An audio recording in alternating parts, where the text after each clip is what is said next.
Hello, everyone. Welcome to another episode of the Pondcast.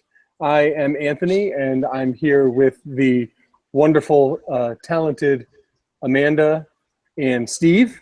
Say hi, guys. Sup? Hi. Steven with the sup. Sup, yo.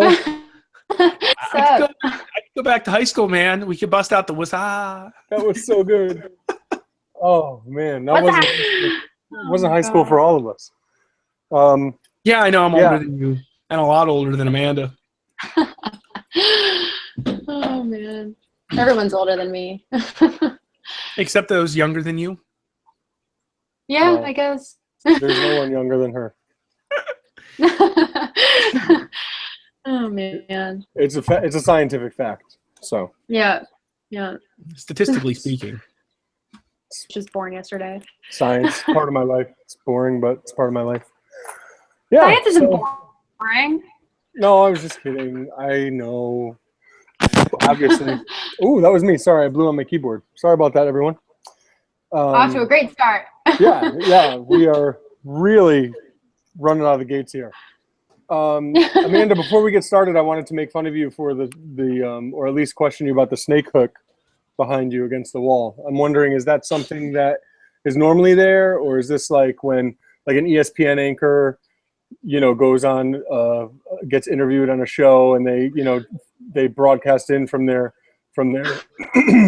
lodge, and they've got football helmets and leather-bound books and things like that. Is that what this is? Like right next to the drawings of whatever that is there. That's a sea turtle. And what's below the sea turtle? I should have asked you that first. It's a whale shark. It's a whale shark, and it's like the galaxy is the pattern on it. Very cool. Yes, I love it. I love it. Don't let me get us off topic here any more than I already am with the snake hook question. What's up with the snake hook? I know, right? Like right before I usually scope out, I'm like, is anything out of place? Is anything weird?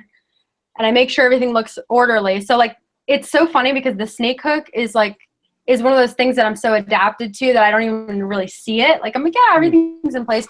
That place. So yeah, it's very candid, and it's not something you normally see. Everybody's like, is this a gardening tool? I'm like, no. I had a cobra in my house, and I had to catch it with that snake hook. I'm lying. I live in not India, unfortunately. The real story, I mean, I have that snake hook to work with venomous snakes and like to go out herping and flip logs because there's a lot of venomous species here in Georgia. But I actually had to break that out because I have a baby boa constrictor who just has completely decided to hate me. And she's like a noodle. She's like this big, but she's so bad that I'm like, you know what? I'm not getting bit. It's to the point where I'm the type of person that if I don't have to get bit, I'm not going to get bit. Like I spent so much time working with snakes with all these dudes who are like, oh, and they're just like getting bit everywhere. And they'd always make fun of me for using snake hooks or using like just anything I could to not get bit. But I'm the type of person, again, like I'm not trying to prove anything. I don't want to lay my hand working with these little snakes. It doesn't hurt, but it's annoying. And their teeth, and they get stuck in your skin. And it's bad for you, obviously, because, I mean, I've literally been in work meetings and have been, like, picking snakes. And that's a thing. And also, it's bad for them because if they lose teeth in the wrong way, they could get a mouth infection. So I use a snake hook with any that's trying to bite me for the most part. I mean, a lot of the time I just kind of like whatever. But she was out to kill me. So I needed to whip out that big snake hook. That's great. That's so great. And you reminded me too that I need to think about what's behind me because I have a laundry basket behind me right now. And that's one of the benefits and drawbacks I think of having your animals in the basement is that it's very easy to do laundry, but it also is very easy to forget that there's a laundry basket behind you when you're trying to start a podcast. So I'm embarrassed, but we're going to get through it together. That's okay. So we have some cool stuff that we wanted to talk about today. Actually, the first topic was your idea and something that you were kind of passionate about and, for lack of a better phrase, pretty bummed out about. So I guess I could just, you know, get us started here, but then feel free to jump in and, you know, correct me on everything. But the Rabbs tree frog, Rabbs, two Bs, has officially, we think, gone extinct. And that's a very sad thing. There were two in captivity that were collected on a trip that, was it the Atlanta Zoo, or was it one? I think it was the Atlanta Zoo that they organized, and they took back two, Zoo Atlanta, sorry, and took two back, and one had passed away several years ago. It was euthanized, and then now the last one, and here we go. The last one, Tuffy, has now passed away, and that's obviously very sad. But Amanda, you had kind of a personal interest in this, and obviously being in Georgia. So could you tell us about that a little bit? Well, yeah, you know, I'm all too aware, as we all are, all of us conservationists, of is not actually a huge deal, but it's not something that doesn't happen a lot, which is just the worst. But for it to be publicized the way that the story with the Rabbs fringe-limbed tree frog was, a big deal, because it brings people in, it gets people to feel it, you know, it definitely pulls on the heartstrings, because all of the media coverage about this frog was like the loneliest frog. Lonesome George was dubbed the loneliest tortoise in the world for so long. I mean, they named him Lonesome George. And that story of the Pinta Island tortoise that we all was one of those things that got people aware that, oh my gosh, wow, even though, you know, we're familiar with the dodo birds and the dinosaurs going extinct, we're actually having extinction happen today in this day and age, and it's sad. And so the Rabbs fringe-limbed tree frog was another example of a species that was able to be highly publicized, and we've all kind of just been waiting for it to go extinct. And for me, it was extra special. It was you know, a beautiful species of amphibian that I interest in, and because, you know, my home zoo, and I really look up to the curator there, who is the one who went and discovered the species and brought it back. And so I've been following the story, and then of course the frog pod at the Atlanta Botanical Gardens like every day, because I work right next door to it. So it's a constant reminder, like, oh, that's where they have that frog. And so it was always kind of on my mind. And so it was really sad for me to find that out, especially because I was actually in the process of trying to get in contact with those people, because I actually have a lot of mutual friends with one of the caretakers of Tuffy, and I was trying to coordinate going in there and at least getting to see that frog before he died, but unfortunately it didn't work out. And so that, you know, that just really devastated me. I don't know, did you guys ever see Racing Extinction, that documentary? No. It was on Discovery. Oh, it's so good. Oh my God, you got to see it. It's so good. It's just this incredible documentary about this sixth mass extinction that we're currently in the midst of. And Tuffy was actually featured on that. I don't know if you guys are familiar with the photo arc that is a Nat Geo. And he was photographed for that in Racing Extinction. It's just a really sobering, you know, segment of that documentary, because they are literally visiting with one of those species that is kind of just the gravestone for the entire species. And so it's just a really sad story, but it was highly publicized again. So we were able to really attach a lot of emotion. You know, we have these beautiful pictures of this frog.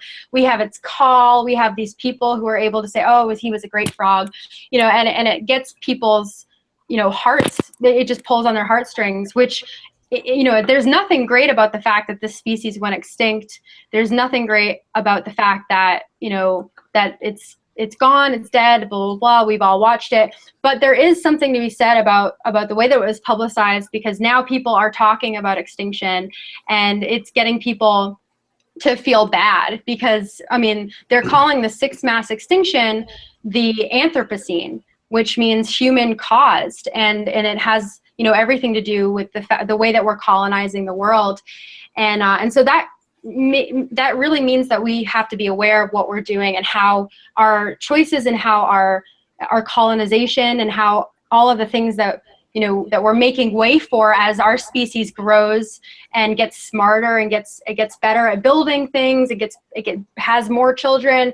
You know, we need to take into consideration how we're affecting everything else, and how everything else is going to affect us, because as we keep losing these species, we're going to start seeing the effects of that, you know, coming back on us. So I just wanted to kind of, you know, give a shout out to that whole thing, but also start the dialogue for, you know, what this means. You know, it's not necessarily that this was a huge extinction of a species that was, you know, this keystone species, but it's still the fact that it was an extinction, and it's just one of many that happen, honestly, probably every day, unfortunately. And so yeah, it's just a good conversation starter. It's a good narrative to introduce and to educate people about what's going on, especially with amphibians. I think that turtle people and amphibian people a lot of the time really kind of vibe, and they get each other's struggle, because, you know, we're facing a turtle crisis, and there is also an amphibian crisis. And so in many ways, there's a lot that we can share in terms of how those stories educate the public on the things that matter to us. So I don't know, do you guys have anything to add on that? Yeah, I was interested when I was kind of researching for this, and I did read a few, I think maybe 3 articles on the subject. What I retained from yesterday when I was reading them, you know, remains to be seen. But I was interested in what one of the articles that was in the Scientific American had said, was that this is the rare exception where we actually are able to observe an animal going extinct, and that doesn't usually happen, and that's what we saw with Lonesome George, and that's what we saw here with Tuffy. And I think that's really interesting, and that's something to keep in mind. You said that something's, you know, that there are species probably going extinct every day, and that's something I've heard many times, but I would guarantee that most people can't wrap their head around that, and probably would doubt the validity of a claim like that. But I think it's because we see this mainstream kind of in our face extinction so rarely compared to the other extinction, because it may be 10 years before we know that a species went extinct, because we don't have, you know, biologists on the ground or naturalists on the ground looking at every rare species specifically, just because they don't see them as much, and that one biologist maybe hasn't bumped into them, or just because they haven't showed up in the local wildlife markets doesn't necessarily prove that they're extinct, but you can pretty much guess that they're functionally extinct. And there's no, you know, like horn or gunshot or whatever that goes off like in Hunger Games when somebody dies. Oh, yeah. You know what I mean? I don't. Ooh, that's a chilling metaphor. That was good, so right? You guys saw Hunger Games, right? Yeah, like I heard that sound in my head, and I was like, oh God, I'm gonna start crying. I volunteer it's as so true. tribute. I know, right? Gosh, that's how I was last time talking to Jared Kuchling or Gerald Kuchling. I was like, I want to go and help this turtle. Like, yeah, it's so true. And it's like if there is a silver lining at all with this, like, just terrible situation, it is the fact that it was an observable extinction. And if anything, we need more of them, which brings me kind of like to the other topic of, you know, something I hear a lot about is like, well, what's going to be wild if we keep bringing all these animals to keep in captivity and to keep them in all these little, you know, these almost like little dressed up prisons, as people call them a lot. Like, you know, people are always like, what is, you know, in 10 years, 20 years, when there's no more wild left, and we have all these animals just in captivity, you know, what's that going to be like? What is it going to take away the wild and nature and all this stuff? And people often, I mean, I've even heard people say, just let them go extinct. It's better than making them, you know, live in these prisons and stuff, which brings me to, like, you know, a whole nother topic where animals aren't really aware that they're in captivity most of the time, because as long as they have food, water, shelter, all the things that they need, then they're going to thrive. But it is important to bring these species into capable hands. And again, as long as you're able to provide them with what they need and what they get in their natural habitat, we can not only observe these species, but we can try to save them, and we can plan for the future. And if we have to observe their extinction, we need to be made to watch what we've done. I think I think that we, instead of just turning a blind eye and be like, yeah, I guess they're going to disappear, but whatever, let's just look over here at these really cute little pandas that are doing well. Like, no, I think that, if there's the last one, then we should not only care for it and cherish it and learn everything that we can about it until its final day, and then preserve that specimen for whatever reason, but we should be made to watch that. And I think that, it's going to make people feel unsettled, and it's going to make them feel bad, but I think that's what our species needs. So, I'm really glad that they're bringing these species into, these capable places, and then publicizing it. I think it's so important. Yeah, they become ambassadors for not just their own species, but for all endangered species. Mm-hmm. Yeah, absolutely. I have a couple thoughts. Number one, I think your pitch for the importance of keeping in captivity is well received here. You're preaching to the choir for sure, as far as Steve and I go. But also, I think something good, something that would be useful for the viewers to hear, and something that Steve and I talk a lot about too, is about how animals are kept in captivity, and the responsibility of keepers to not just keep animals alive and well, but to keep them as naturalistically as possible, and that there's real responsibility there, and that we have to take it seriously. Mm-hmm. One other thought. So my movie line from the Hunger Games, which was beautifully timed. I have to give myself a pat on the back for that. I volunteer as tribute. It reminded me of a topic that you wanted to discuss, and something that I kind of found interesting as well, which was Harambe, the gorilla who obviously there was that big story. How many? Maybe 4 months ago now, I'm guessing. Yeah, it was like something like that. June or something. I think June or July. Oh. So there was a lot of talk. May. Okay. May. It was towards the end of May. Okay. Around Memorial Day weekend. A lot of conversation about parenting and just there were a lot of different opinions about whether or not the gorilla should have been shot when the young child fell into the enclosure at the zoo. One thing that I brought up, and I wanted to get your opinions on it, and I'm just such a tree hugger these days. I can't help it. But yeah, it's really bad. The more that I try to educate myself or read into things, the more I just realize that I'm just so not important. And I would say to my coworkers who are I'm a social worker, so I would say to my coworkers, I'm not as important as that gorilla. If I fell in, I would much rather get torn to shreds than to have the gorilla killed. I know this is different. This is a kid. There are people watching. There are a ton of different things going on. And then people would ask, well, what would you do if your kid fell in? I don't really know. Just the point that I wanted people to hear was that I'm not as important as a Western lowland gorilla. And that really shocked people a lot. Yeah.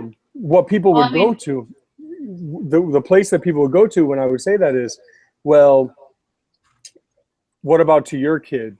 Are you as important to your kid? Are you more important to your kid than a gorilla? And I say, well, yeah, but that's one person out of how many billion? So I think, and I think that way of thinking is how we got the world so overpopulated. And we don't have to get into this whole long conversation, but I have a lot of hesitation around procreating, and you wouldn't know that because my wife is about to have another baby any day. She still hasn't had that baby? I know, it's crazy. It's crazy. But yeah. So yeah, I just think it's an interesting thing. Did you have anything that you wanted to share about that specifically, Amanda? Oh gosh, I mean, I'm going to try to keep it as brief as possible. But you know, of course, when that happened, you know, people were asking me, "Oh, what do you think? What do you think? What do you think?" Especially because I come from an AZA, you know, worked at an aquarium. I was a keeper to animals, that kind of background. So I know the behind the scenes type of decisions that go into that. And it's heartbreaking to see how the public reacted because, of course, they were slamming the zoo. They were slamming the mother of the child. Yeah, we all know, you know, you really need to keep your eye on your kid. You can't let them fall into gorilla pits. If you're going to the zoo, make sure that, you know that there's going to be wild animals and that, you know, that this, that, and everything else. We've already talked about all of that.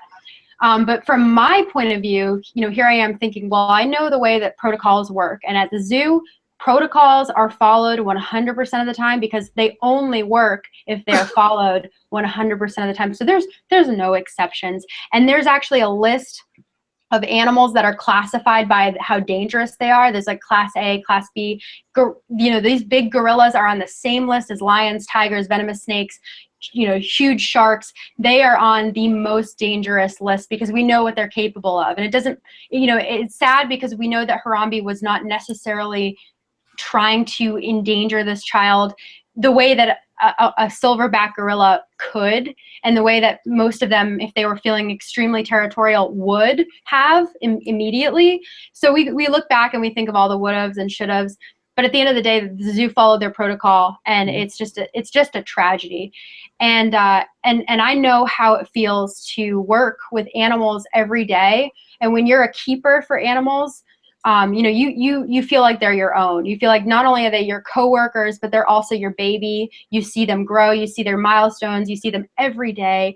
And for me, you know, yeah, I was getting attached to like turtles and sharks and things that aren't as sentient as a gorilla. I think there's probably no animal that's going to give you more of a connection as a keeper than probably a gorilla. I mean, those quite literally our cousins.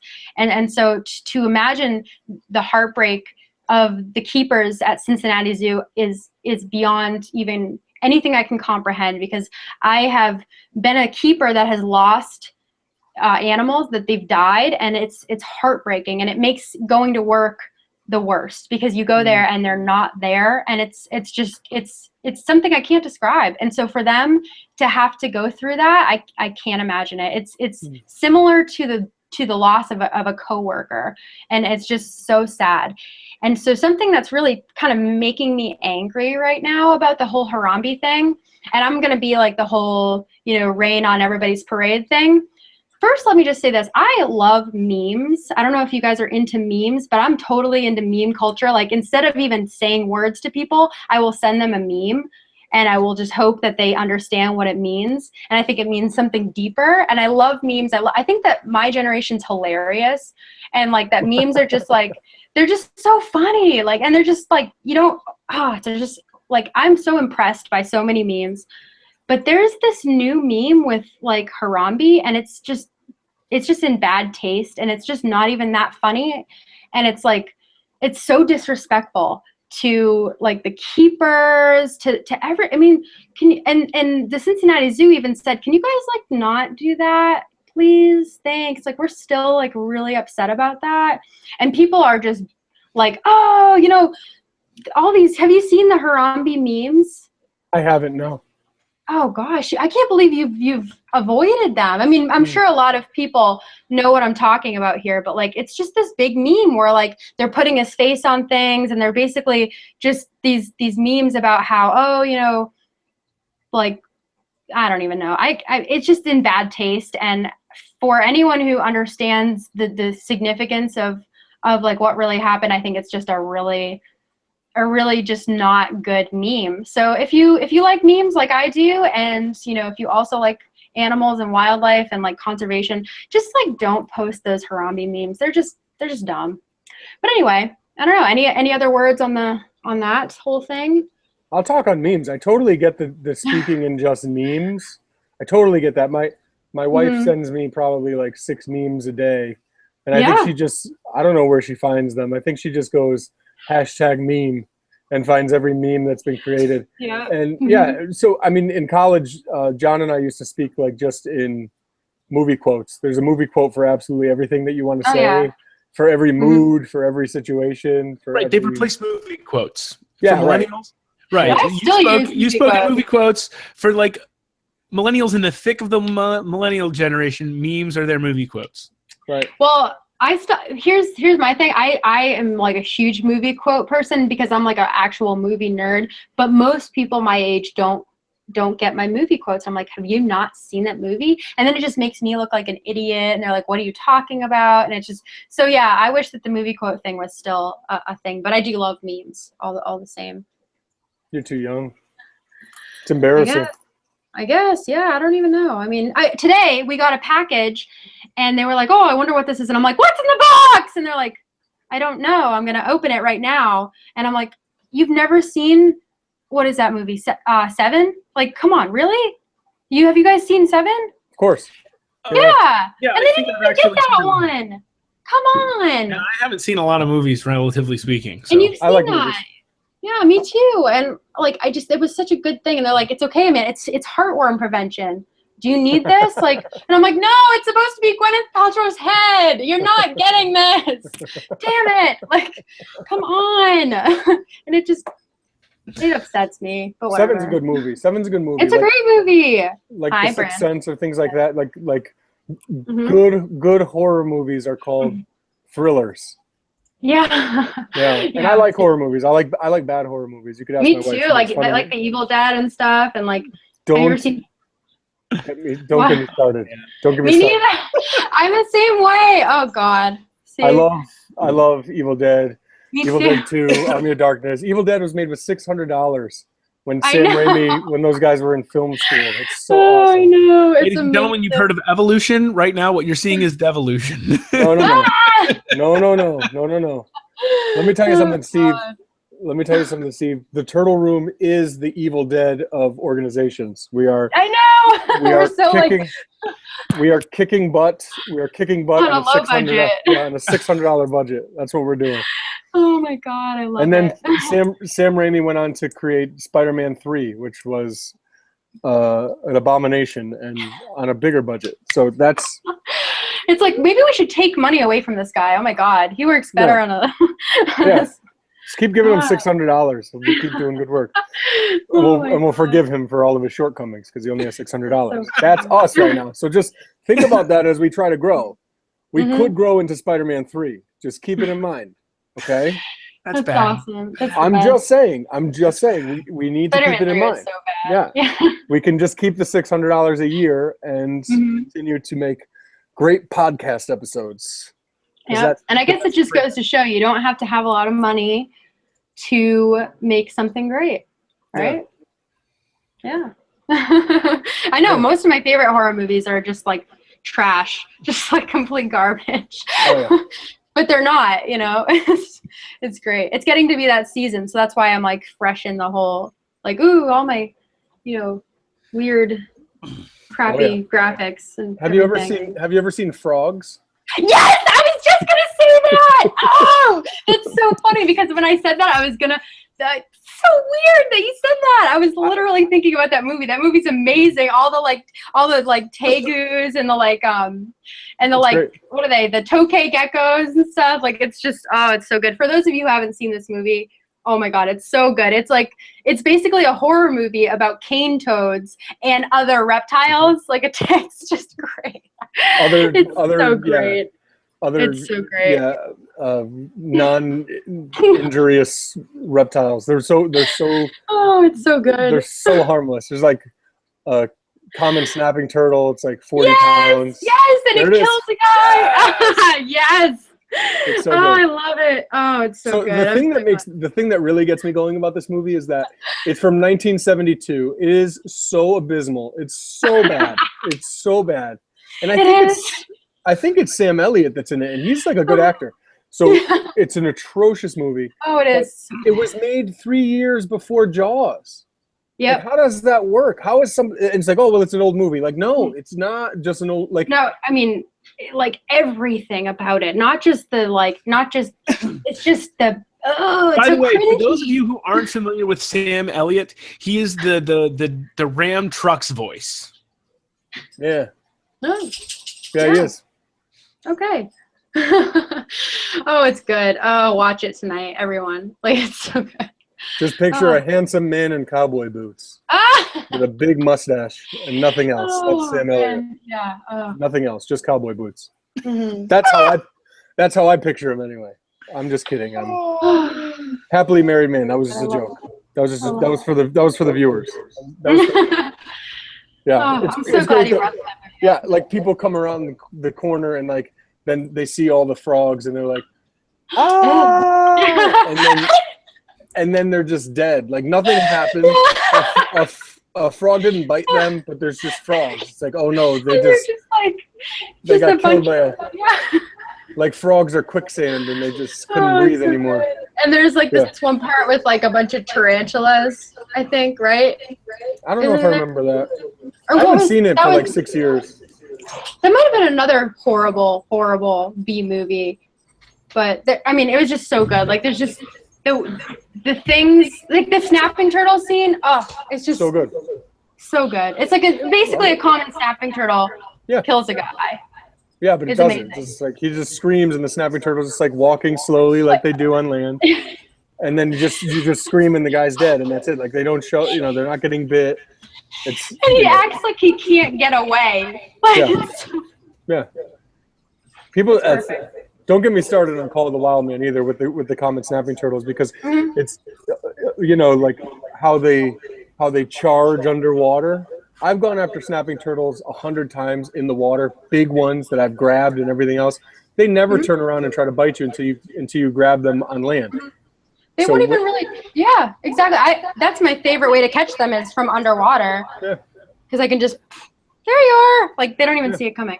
Right, and they don't do anything really until you have them out, and they're like, oh damn. They just open their mouth basically. Yeah. Mm-hmm. I've been snapped at a billion times, but they will not come at you underwater. Nope. Well, I shouldn't say will not. You never know, but in my experience, I've never been charged at or anything. And there was a whole show until it got canceled because he was staging other things in the show. But a whole show predicated on the fact that snapping turtles will come after you underwater. Yeah, I've literally been in bare feet in these vernal ponds with like huge, like 20-pound common snappers, like just bare feet, blah, blah, blah, blah, blah. I mean, maybe that's like not the best idea, but I'm good. I have all my toes, so. Whatever. But there was one other thing that we wanted to talk about today, so let's not get too far off track. I know, right? Gosh. So, Scientific American, the name of the gentleman who wrote that article on the Rabbs tree frog is named John Platt.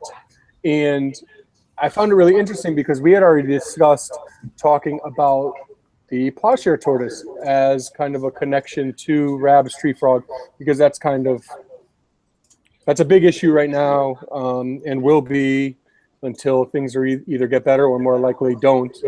And I was interested to see that just the day before he wrote the article on Rabbs tree frog, he actually wrote an article on the Plowshare tortoise and the fact that, well, he poses it as a question, basically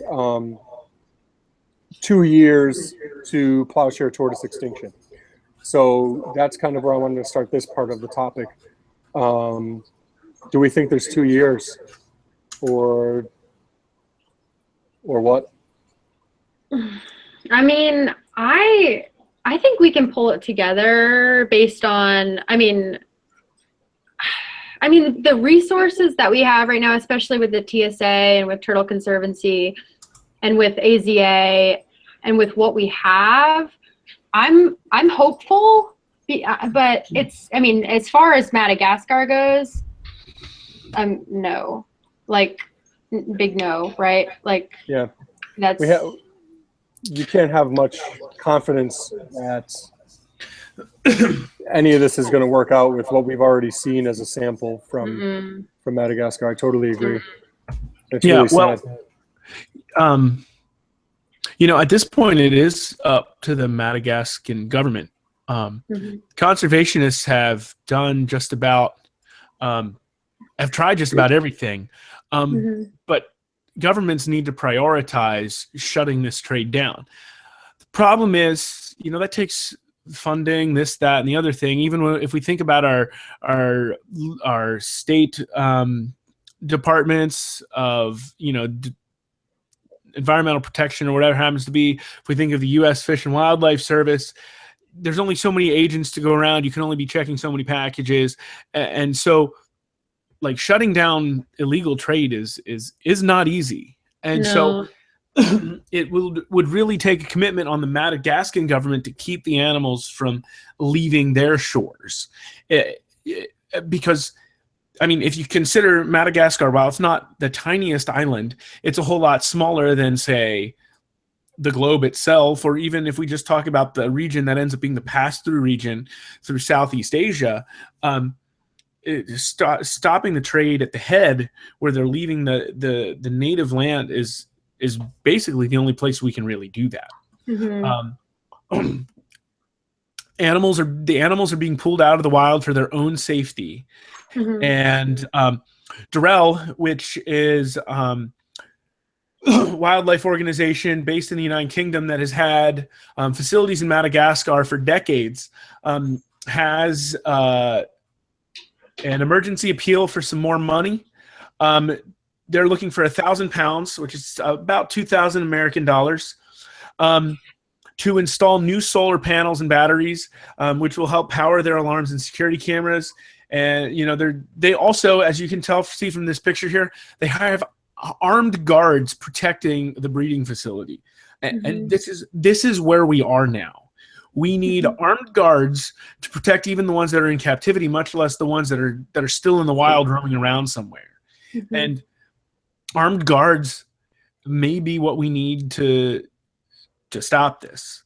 You think about the only real way to lower the trade is going to be increase the risk for the people taking them out of the wild.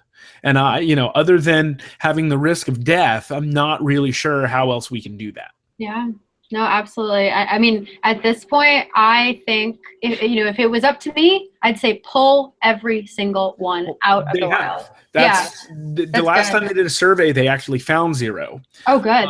Which is a shame. It's bad, but at least that was before they had planned on pulling them out of the wild. So at this point, they're not releasing any back into the wild that they do get pulled from illegal trade. They are going to these protected facilities for the time being until wild area can be secured again. That's going to be a long time. It shouldn't be rushed, and I know it's probably much more political than we can even imagine, but I think the best thing for these tortoises is just to pull them out of that country for now. It's just it's to have these armed guards have to hold down this fort at all times because they're in such high demand is just devastating, and it shows the problem in that area. But I don't think you can pull I don't think you want to pull them out of Madagascar to somewhere else, because I think the problem's just going to move. The idea is to protect them in captive facilities in Madagascar for the time being.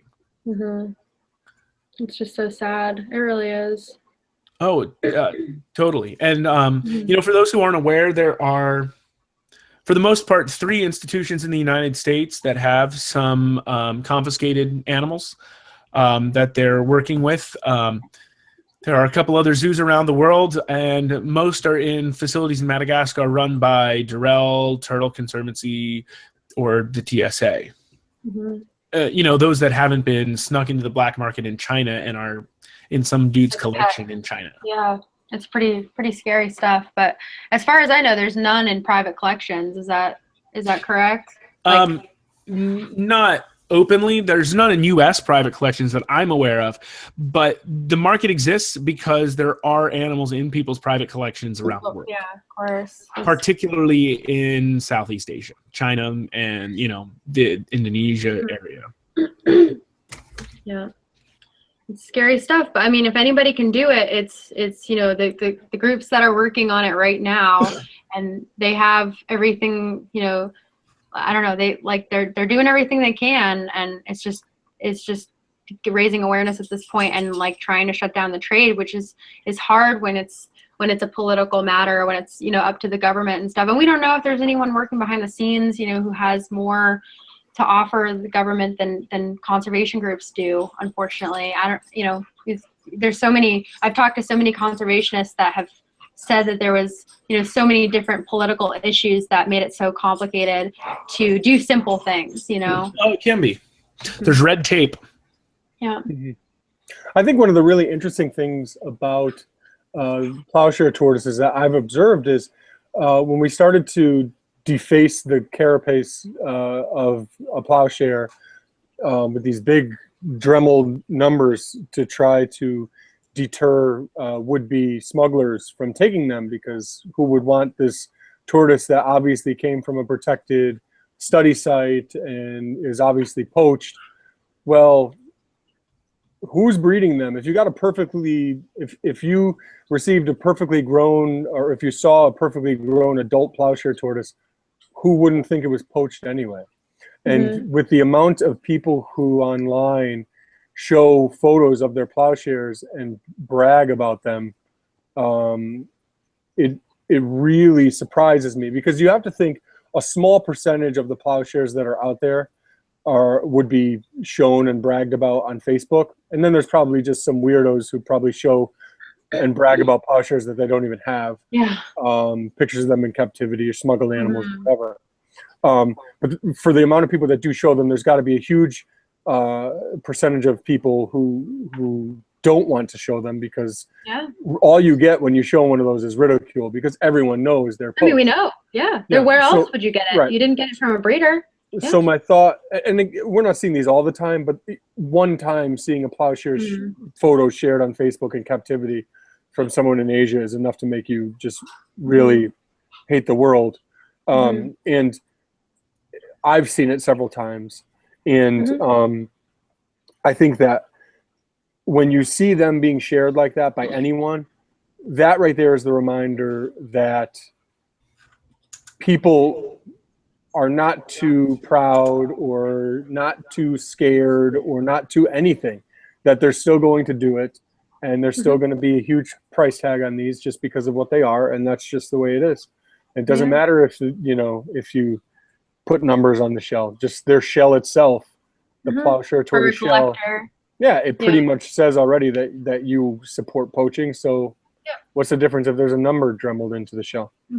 It's really sad. It really is. Yeah. It's amazing that we've let animals become this. I'd expect it from I don't know, like artifacts and even cars, and people want these status symbols or something that not everybody has, that it's really rare, but these are living creatures. What are you doing? It's still the collector mindset. And if I say it all the time, when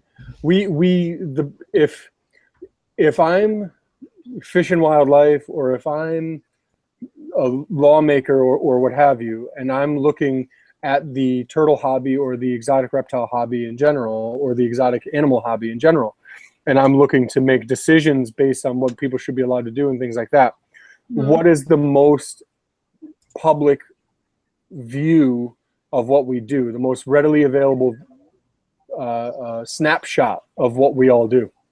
That would be classifieds and animal expos and things like that. It just makes us look bad. Yeah, it all makes us look bad, and it could be avoided, but it's it's one instance at a time, and it's one person at a time, and we've all been there. And I mean, I've sold animals too, and I've purchased a lot of animals, so I can't say that it's a bad thing entirely, but if you look at it as what it is, the microcosm of what we all do, the visual microcosm of what we all do, then it becomes very troublesome to think about the words that are thrown around. Need to get the money to put into another project. Pick these up in a trade, but have no use for them. Or like losing interest. Yeah. And like, so-and-so isn't into them anymore. Exactly. All that type of stuff that we see in every single ad. Well, we can all live with that because we've seen it 100 times, but I think when you act thousands of times, but when you actually stop and think about it, it really is kind of unsettling to think about what we're saying to somebody who is not as enthralled in this game as we are. I mean, I look at the classified ads 5 times a day. I think if there's a day that I don't look because I'm really busy with something, then that's a weird day. I feel kind of lost without being able to check the classifieds. Yeah, like fear of missing out. So yeah, there is absolutely. Like it's just a reflection of our hobby, and we just have to remind ourselves that like these are living creatures, and I don't know, like even though you might have a lot of them or they might be numerous in the hobby, just remember kind of their place in the wild, and just, I don't know, just like respect that. I don't know if you were going to keep going with that thought. Sorry, I totally interrupted you. No, please, anytime. I think just the last thing I'll say about it is, like, we all enjoy, I think we'd be lying if we didn't say, if there's a certain animal you have and you throw the photo up on Facebook and somebody else says, oh, wow, that's awesome, I wish I had that, oh, cool. And it's like, it becomes this game of, like, keeping up with the Joneses. And it's like, oh, you want to come over and see it? And, like, yeah absolutely. And like, no, it's absolutely. And like, you have those animals that you love. Like, here's a good example of that. It's something I saw on Facebook and it horrified me. But one of my favorite reptiles in the world is the marine iguana. I think that they're just awesome. They're just so, I mean, there's nothing else like them in the world. They're so cute. They're so beautiful. But they, you couldn't even wrap your mind around keeping them in human care and in captivity. There's just, I mean, for me, it was just, I would love to see a zoo working with them. Obviously, number one, I'd love to go to the Galapagos and see them in real life. So, of course, if I was like the richest person in the world, I'd be like, yeah, let me like build this huge thing in my backyard. And like, this is my crazy pipe dream. I would love to have marine iguanas. Oh, I love them. I love them. Don't even get me started. I could just talk about marine iguanas all night long. Anybody who knows me is like, don't ask her about marine iguanas. But on Facebook, somebody tagged me in this thing where this guy had marine iguanas in his house. These, I mean, granted, they were pretty large enclosures, but I'm like, oh, no. What is this? What are you doing? And like, it just, I'm like, okay, first of all, I know that nobody in the Galapagos is like, here you go, bye, take good care of them.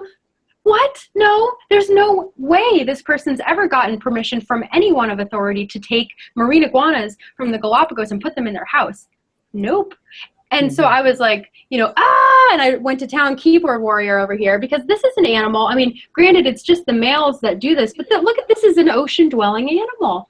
Yep. There's no way that we can provide for this animal correctly. There's no way. Look at the blue behind it and tell me you can set that up in captivity. Yeah. No way. Absolutely not. There's just too much. This is a special animal, and it's just very highly specialized. But so I go to town, and I'm like, this is not okay. And then the guy keeping them actually comes back and is like, you don't know me, you don't know my life.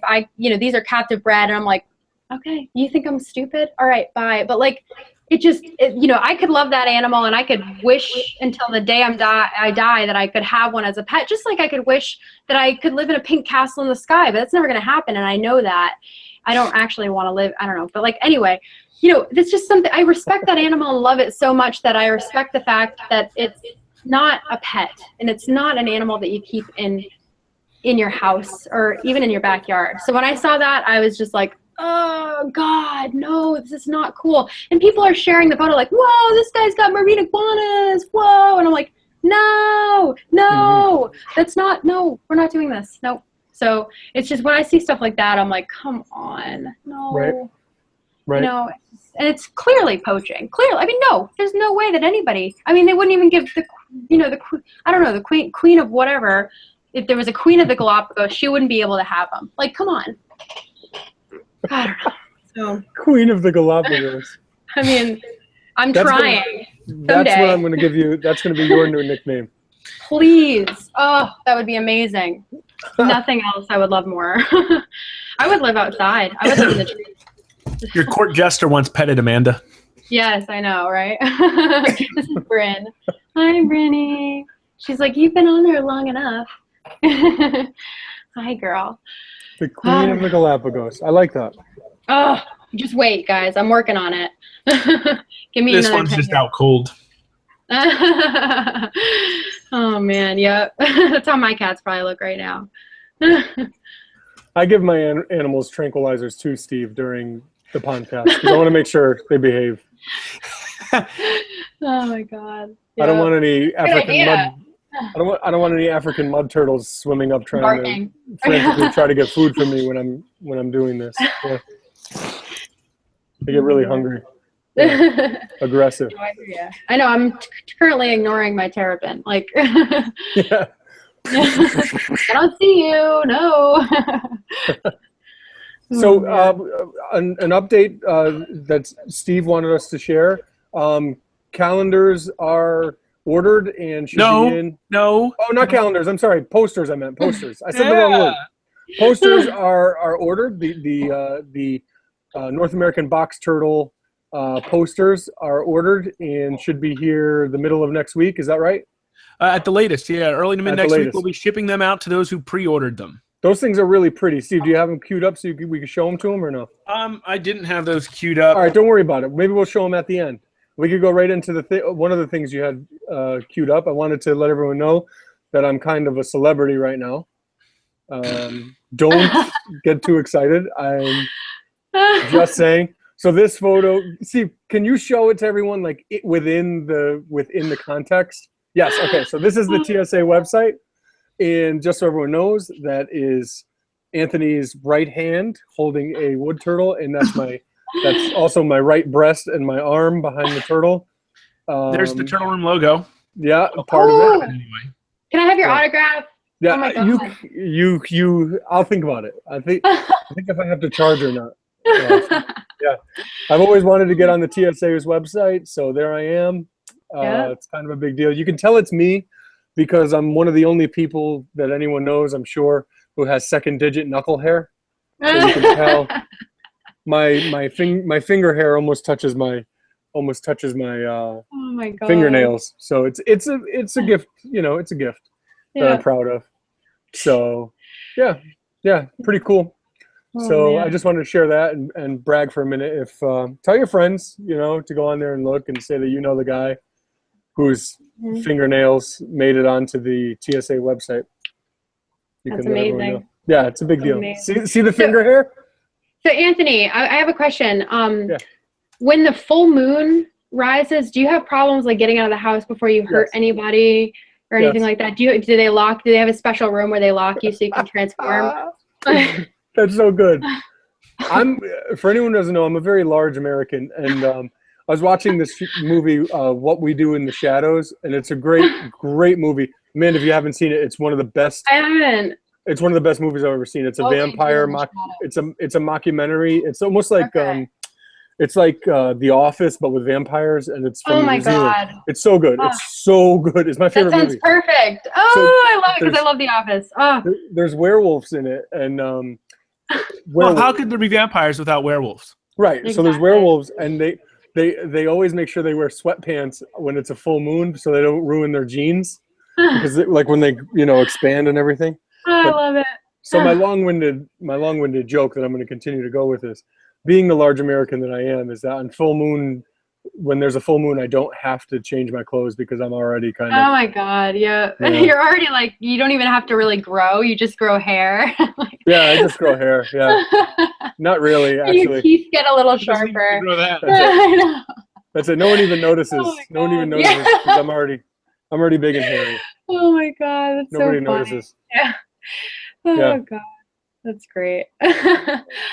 I look like Seth Rogen's older brother who ate 3 of the Rogen brothers. That's what I look like. Yeah, not good. Oh God, that's It's not great. good. Yeah, It's not good. So, Steve, do you have the picture of the posters ready to go, or did you give that up? and thinking I wasn't going to ask again. I think you gave it up. I can plug something else in. Anthony, that's a really cool hat. Oh, thank you so much. Thank you. It fits Steve, lovely. do we have any of those hats currently available? Oh, man. We do. This is the Flex Fit. And Wow, I'm going to tell you that's a something. nice hat. I'm going to tell you something, ladies and gents. This hat fits me, and it's amazing because my head is roughly the size of a Volkswagen.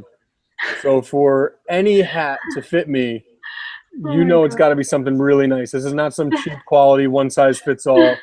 There are different sizes. They are very popular. They're Flex Fit, but obviously they're fitted hats. Mm-hmm. We get a lot of compliments on our hats. They're terrific. I recommend them to your whole family. Yeah. Since Anthony mentioned the word calendar earlier, those are in the last stages of development, and we'll hopefully have them up for pre-order, I don't know, sometime second half of this month. And it was supposed to be a surprise, but Anthony ruined it. Oh, I don't know, that's a surprise. A lot of people should be expecting them. We had several dozen people buy them last year, so I'm sure some people are waiting for us to get those out there too. So those will be available for purchase mid to late part of the month, and just like last year, TSA will get a portion of the sales as a donation from the Turtle Room as well. These are great. These are great pieces of merchandise. Can I just say that? They are. Because I didn't create any of them. I mean, I made the Turtle Room logo. I was involved in that process, but other than that, oh, no big deal. You know, it's just all over everything. But Steve is a talented man. He knows. Oh yeah. He knows quality, and he takes his time, and he puts a lot of energy into stuff. And this is nice stuff.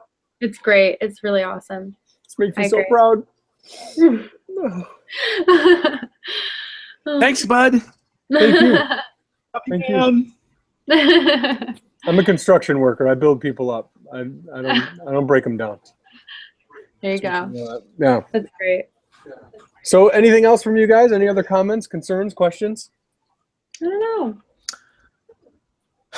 But a good one. Just keep fighting that good fight. Keep on keeping on. Fake it till you make it. A lot of stuff going on. Oh, the last thing there was one other thing I wanted to mention. Many of you may have seen the posting on our Facebook page over the past couple weeks. We have a new project we're working on, or we want to get started anyway. For that, we are looking for a managing editor. We're looking for somebody who's got lots of experience writing, editing. Like, we'd be okay if they have relatively limited turtle knowledge as long as they've got really good English language journalism, editing, writing type skills, but love turtles and tortoises. Either way, so we've got an opening for a managing editor for an upcoming project. So you can go to theturtleroom.com. Under the About menu, there's a little thing that says Join Our Team. All right. And you can check that out. You can see it on our Facebook page. So we do have that opening available, and we'll be looking for other editors to work underneath the managing editor once we get that person picked as well. Yeah. Awesome. Do it. We take this stuff seriously. We interview people and everything. It's great. They're scary. Oh, yeah. I'm just kidding. They're great. You can ask Amanda. She got to go through a nice long interview. Yeah, they put me through the ringer. I was terrified, but gosh, looking back, no, they're awesome. You guys are so great. I'm so lucky. I love being a part of the Turtle Room, so I highly recommend it. Yay. Yeah, as soon as we interviewed Amanda, we said, man, we really need to get her on the podcast. She would be I love it. Yeah, it's like my highlight. I think we put a lot more effort into hiring people for the Turtle Room than I do for my day job. Hiring and firing people. I'm like, oh man, do I have to do that? And then there's an interview for the Turtle Room. I'm like, yes, this is going to be so much fun. I can't wait. It's so great. Yeah. So anyway, that sounds like a good place to call it a night. We didn't have any questions, Steve, did we? I I think somebody in reference to the marine iguanas was, do they drag on the ground too? And yes, they do move on land. In fact, I think it's just the males that spend some time in the water, right, Amanda? It is, yeah. It's only the big adult males that can handle the salinity and the veracity of the of the ocean and stuff. So yeah, the females and the young males, they stay all on land, but they do like to hang out on the rocks of the like that are right by the ocean, because they eat only algae. So when the algae grows on the rocks and the tide goes down, they munch on the algae. I had no idea. He says no, the hairy knuckles. He says Our what? commenter says no, do the hairy knuckles drag on the ground too? So apparently he's asking about Anthony's hands. That's perfect. Thanks, Ray. We needed a good laugh like that. Really, really good. Another reptile reference for you, Ray. I'm like a Tyrannosaurus, and it's why I didn't go further in basketball. I'm 6'8", but I have pretty short arms for my height, so I'm definitely like T-Rex. And he's got a vertical jump of 0.3 inches. Yeah, it's impressive. It's impressive. I'm not a good hopper either. I understand. Yeah, break. I can still dunk a basketball. I want you to know that. I'm not just saying that because we're on the internet and people could just say whatever they want on the internet. I really can. You can dunk it because you're right next to it. All you have to do is just like. I still have to jump like 1.5 feet, I think, or something like that. And I could only do it on good days, but I do it sometimes. Not if nobody's watching you, or not if somebody's watching, or if there's any like video going on. Listen, just for that, I'm gonna get video footage of me dunking a basketball. Please do. And put it on. I want to see that. We will put that on a YouTube video. Footage of Anthony dunking a basketball. We'll put some turtles with it, make it all turtley, and we'll get that on YouTube. Don't dunk a turtle. Don't do that. I'll do it in my turtle room garb. I'll do it in my turtle room outfit and be like the only turtle nerd that could dunk a basketball. That's what I'll do. Perfect. I'm going to do it. Get John, if you and John could get together and dunk basketballs together. Oh, no. John could dunk the hell out of a basketball. I'll tell you that right now. I know we can. It'd be fun to watch both of you. John could go in the air between the legs and dunk the basketball in his heyday. Not anymore. I was never a good dunker. He was always the dunker.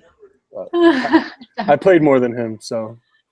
Friend, you could ask him. And I'm more handsome than he is, so whatever. While you're at it. While he's not here to defend himself. That's a discussion for your wives to figure out. I would have said that if he was here. That's why I could say it. He's probably watching, so.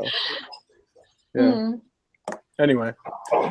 So that's a good time to call it, I think. And Amanda's being mauled by a vicious dog. They're all like, come play, Mom. Cinnamon! Down, Cinnamon! From Step Brothers. Oh, I love it. That was good. Cinnamon, stop! That was good. I remember when I had my first beer. Yeah. All right, guys. So for all of us here, Amanda, Steve, and myself, Anthony, have a wonderful night. And for Cinnamon, have a wonderful night. And thank you for tuning in. See you on the next podcast. See you later. Next month.